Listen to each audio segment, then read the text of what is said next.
Buenos días desde Madrid y buenos días también. Un saludo para mis amigos de Bogotá, ¿no? En primer lugar, Rafael, querría que analizáramos.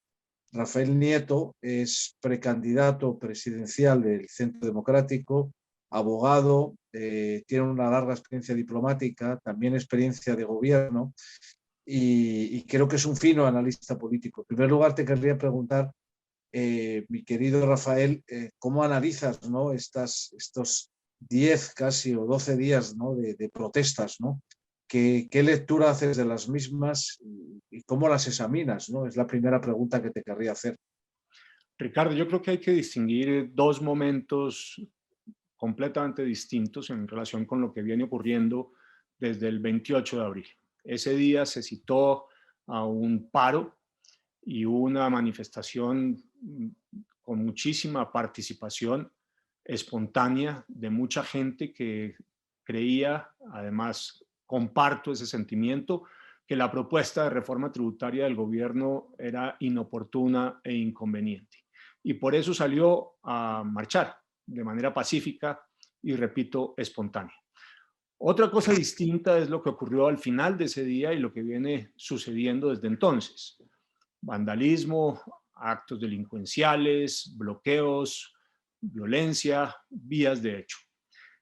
Esos actos de violencia y esas vías de hecho no son espontáneas, son organizadas, son sistemáticas y tienen, en mi opinión, tres propósitos. El primero, dañar la calle, erosionar la gobernabilidad del presidente Duque. El segundo, el empobrecimiento del país. Y explico por qué. Creo que hay un sector de izquierda radical que está convencido de que entre más desempleados y más pobres haya, más posibilidades tiene de éxito el discurso de odio, de resentimiento, de lucha de clases que usan como parte de su doctrina. Y por tanto, creen que si estos paros, protestas, bloqueos, ataques vandálicos contra establecimientos comerciales y bancarios, establecimientos de empresa, contra los centros de atención inmediata de la Policía Nacional, contribuyen a ese propósito.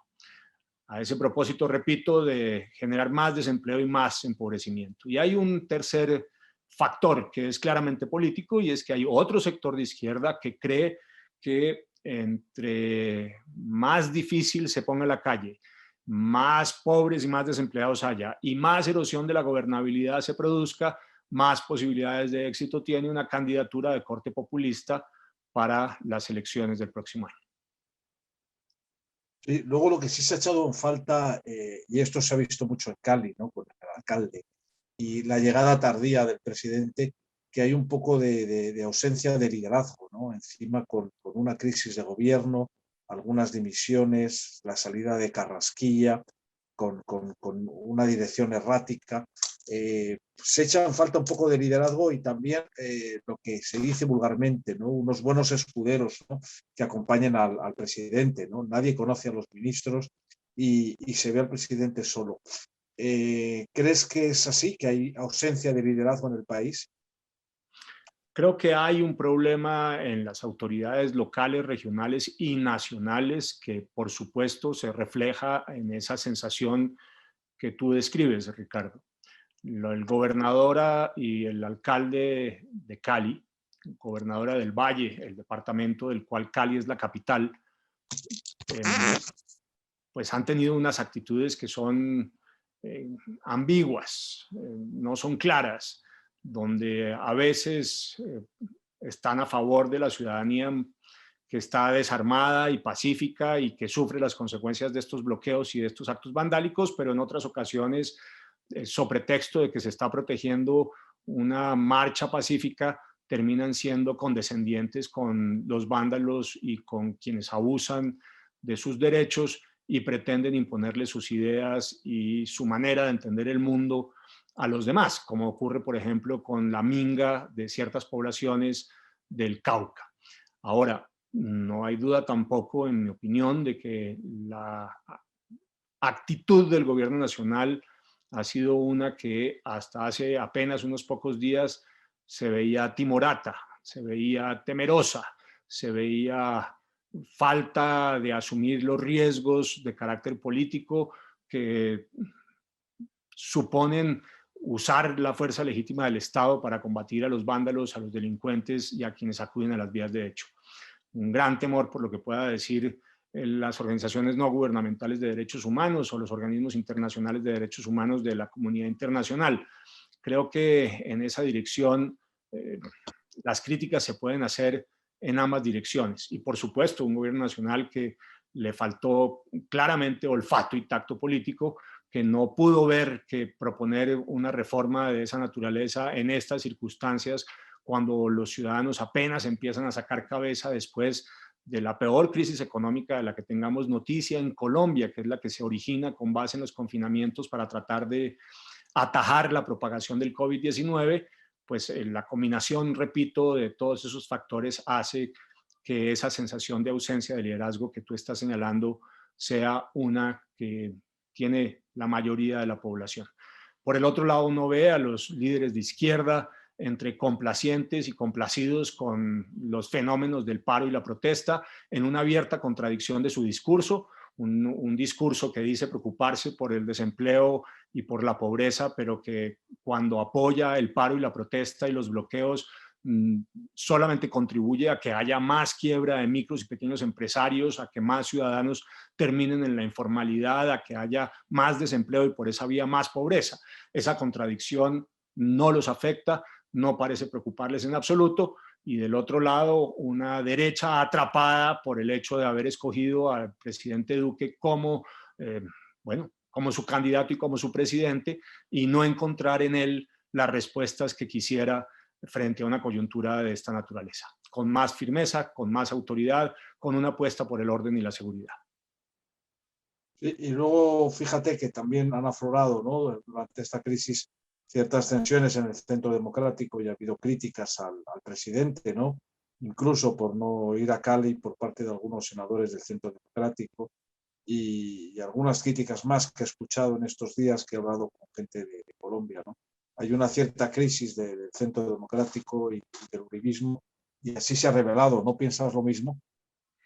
Ricardo, tú sabes, porque lo estuvimos conversando a principios del gobierno, en el primer semestre del 2018, que yo encontraba que el gobierno del presidente Duque adolecía de unos problemas que eran, en mi opinión, bastante claros. Uno de ellos era la ausencia de una narrativa, de un relato de país que fuera coherente.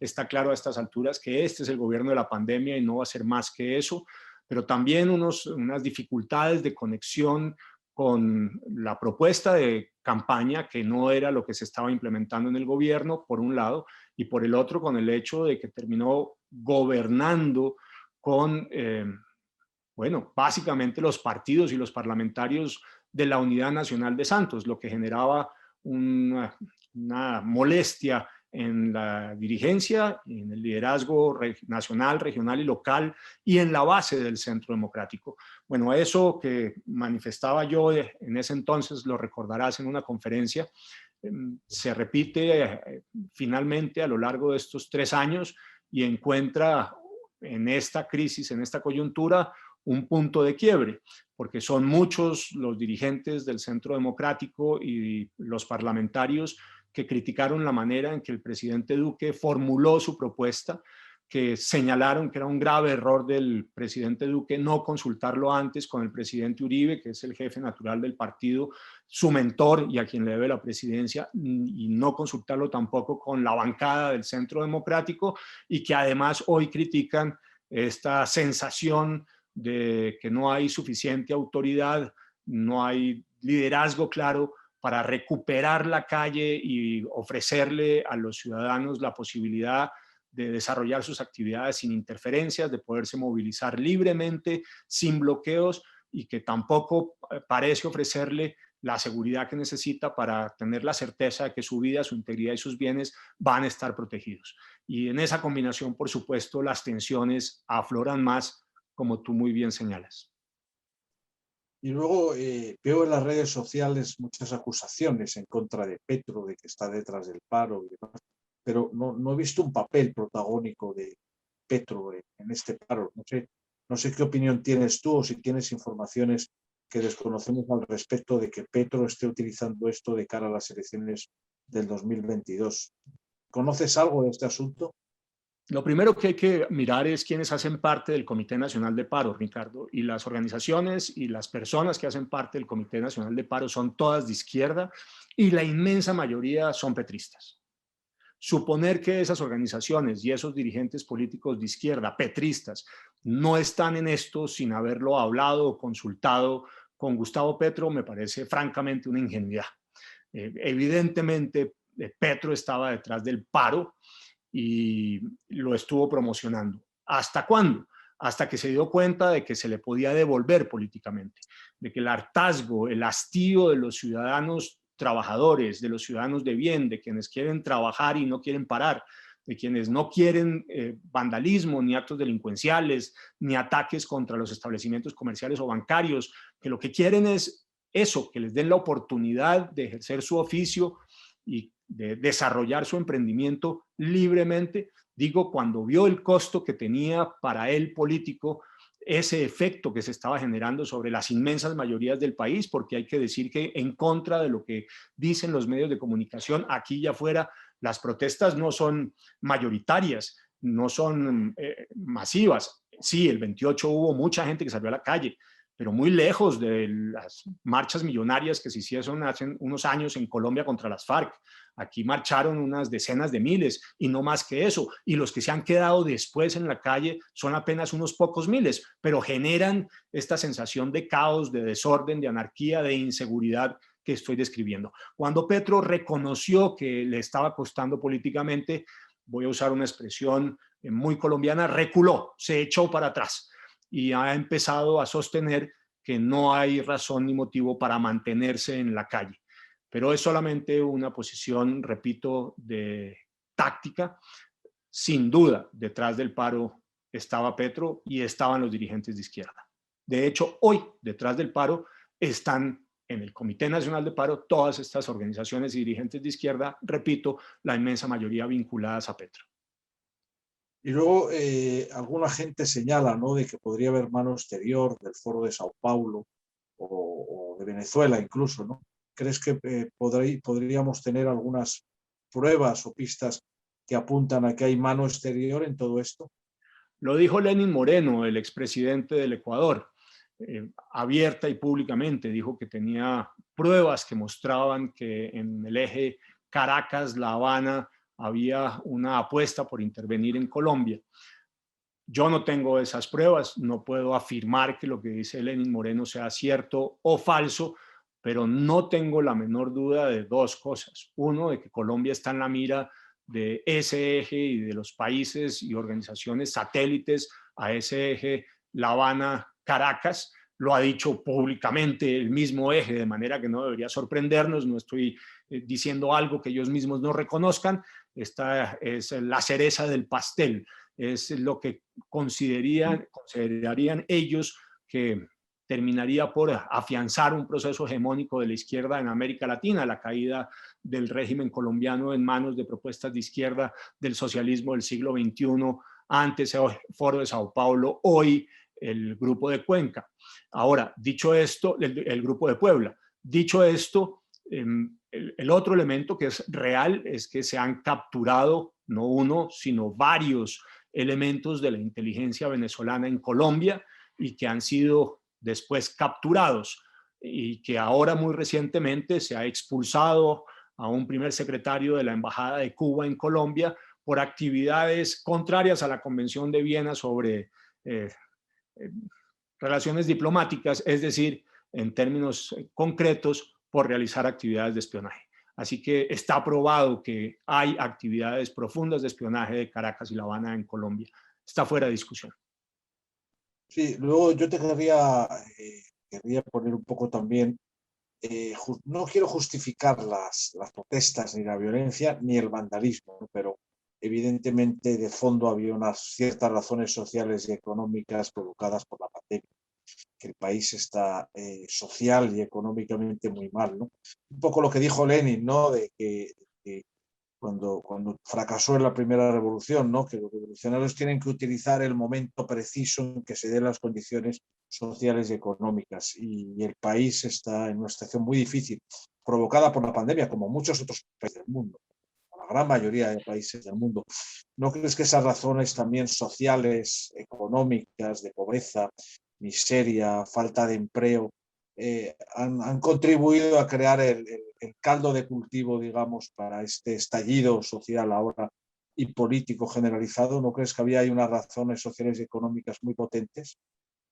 Pero hay que tener cuidado, Ricardo. Yo no creo que sea un estallido generalizado, no creo que sea un estallido de una mayoría. Me parece que eso no es lo que ha ocurrido. Creo que la inmensa mayoría sigue siendo silenciosa, trabajadora, pacífica. Lo que quiere es que le permitan recuperar la posibilidad de ejercer su oficio, su emprendimiento. El 98% de las empresas en Colombia son micro y pequeñas empresas, no son grandes ni medianas. Esos micro y pequeños empresarios solamente pretenden que los dejen salir a trabajar, y lo mismo los ciudadanos independientes y los asalariados. Lo que buscan es que esas micro y pequeñas empresas en las que trabajen no quiebren para mantener su empleo y con eso los ingresos de su familia. De manera que coincido contigo, estamos en la peor crisis de la que tengamos noticia en Colombia. La economía colombiana cayó un 6.8% el año pasado, es decir, perdimos el 7% de nuestro Producto Interno Bruto en apenas 9 meses. Esa es la peor cifra de la economía colombiana desde que tenemos estadísticas. Colombia venía creciendo positivamente desde 1965. Nosotros no sufrimos la crisis de la deuda externa en la década de los 80, la llamada década perdida en América Latina. Nosotros crecimos durante esa década de los 80. Nosotros no tuvimos un año negativo ni el 2008 ni en el 2009 con ocasión de la crisis de los bonos hipotecarios en los Estados Unidos. También crecimos. De hecho, desde 1965, repito, Colombia había venido creciendo sistemáticamente, excepto en el año 99, con una coyuntura muy nacional relacionada con la crisis del sistema de financiación de vivienda que se había definido hasta ese momento. Desde el 65 hasta el 2019, Colombia creció y creció bien. Nosotros logramos reducir la pobreza de un 50 a un 27% en el 2018 y la pobreza extrema de un 22 a un 7%, y la desigualdad, que era del 0.60 en el año 1999, bajó al 0.50 en el año 2018 en el coeficiente de Gini, donde 1 es la desigualdad absoluta y 0 la igualdad perfecta. Luego también habíamos logrado ir avanzando, siendo este país muy desigual, en la lucha contra la desigualdad. Lo que ocurre es que la crisis de la pandemia, y en particular los confinamientos que se usaron para tratar de atajar la propagación del COVID, generaron un frenazo tremendo tanto en la oferta como en la demanda, en la producción como el consumo, y la economía cayó, como he señalado, un 6.8%. Y eso generó un salto en el desempleo muy importante, Ricardo. Saltamos del 10.5% de desempleo a 31 de diciembre de 2019 a un 15.9% de desempleo en 31 de diciembre de ese mismo año. En el marco de un año, el desempleo creció 5.4%. Eso son 1.300.000 desempleados más en Colombia, y eso se tradujo en un aumento sustantivo de la pobreza que está hoy en el orden del 42%. Es decir, los avances de 20 años, por lo menos la mitad de los avances de 20 años en la lucha contra la pobreza, se perdieron por cuenta de la crisis del COVID-19. Pero dicho esto, vuelvo a insistir, hay una abierta contradicción entre la preocupación que dicen tener estos sectores de izquierda por el estado de la economía, por el aumento del desempleo y por el aumento de la pobreza, y su actuación provocando mayores dificultades a la economía con el paro, con el desabastecimiento que se está produciendo en muchas zonas del país por cuenta de los bloqueos, con el ejercicio de ataques vandálicos y delincuenciales contra pequeñas empresas, establecimientos comerciales, instituciones bancarias, y por supuesto todo ello trae un aumento de la inflación, que haya más pobreza por cuenta de que hay más desempleo. Y luego yo he echado en falta, ¿no? En este mes casi que llevamos de la crisis, que digamos realmente eh, parece que tiene un hilo conductor con lo que ocurrió en noviembre del 2019, antes de la pandemia, que ya hubo una serie de estallidos. No sé, creo que fallan algunas cosas en la presidencia de Duque. Uno, La estrategia mediática me ha parecido totalmente poco adecuada, ese programa diario. Ha habido una saturación total. Y luego también el presidente tiene que pisar más la calle, ¿no? Que lo conozcan más los ciudadanos, ¿no? Hablar más con la gente, tener un polo a tierra, ¿no? De lo que pasa en el país, ¿no? No sé si coincides en mi análisis, ¿no? De que en la estrategia presidencial para afrontar la crisis han faltado muchos elementos, ¿no? Equipo, liderazgo, pisar la calle, estrategia mediática. ¿O crees que el presidente Duque enfrenta bien la crisis? No, coincido en los dos elementos planteados, que la crisis no es socioeconómica, o si se quiere, que hay un factor político más allá de la crisis socioeconómica, y eso lo demuestran que ya en noviembre del 2019, 5 meses antes de que apareciera el COVID-19, eh, pues tuviésemos el problema enorme de unas manifestaciones y unas protestas que tienen algunos elementos similares, parecidos a los de ahora. Eso muestra que claramente el afán de dañar la calle, de dañar la gobernabilidad, pues estaba ahí presente mucho antes de que aparecieran los factores socioeconómicos que tú has señalado y en los cuales yo he profundizado. Sin duda, eso es así. Digamos, el hecho de que en el noviembre del 2019 ya hubiéramos tenido los problemas que tuvimos, serísimos en ese paro, pues muestra que en realidad lo que hay aquí es un hilo conductor político y no en realidad un estallido económico-social. Eso primero. Y lo segundo, no quiero ahondar sobre el tema, ya contesté antes en una de tus preguntas anteriores. Sí, yo creo que hay un problema de liderazgo en el gobierno del presidente Duque, que hay una desconexión con el sentir de la mayoría, una falta de olfato y tacto político, que queda demostrado en que se presenta en contra de la opinión de la inmensa mayoría la propuesta de reforma tributaria, que después tuvo que retirar y que además supuso la caída del ministro de Hacienda. Sin duda hay un problema de liderazgo. Confiemos en que reconduzca su gobierno dando pruebas de que tiene claro hacia dónde debemos ir y de que va a ejercer la autoridad y el orden y proporcionar la seguridad que estamos solicitando la inmensa mayoría de los ciudadanos. Y esperemos que el país enderece el rumbo tras unos días bastante turbulentos, que se recupere sobre todo ese liderazgo, ¿no? Y que se vea que hay alguien al frente del timón en Colombia, ¿no?